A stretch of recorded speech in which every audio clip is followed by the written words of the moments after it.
short-term planning and short-distance transportation. And you guys start to think,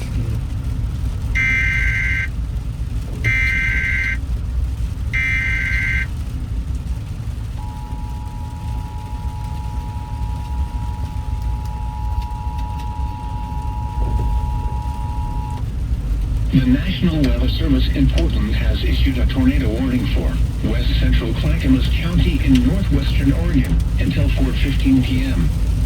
At 3:37 p.m., a severe thunderstorm capable of producing a tornado was located over Molalla, or 12 miles south of Oregon City, moving southeast at 20 miles per hour. Hazard, tornado. Source, weather spotters reported funnel cloud. Impact, expects damage to mobile homes, roofs, and vehicles. This dangerous storm will be near Molalla around 3:45 p.m. Take cover now. Move to a basement or an interior room on the lowest floor of a sturdy building. Avoid windows. If you are outdoors, in a mobile home, or in a vehicle, move to the closest substantial shelter and protect yourself from flying debris.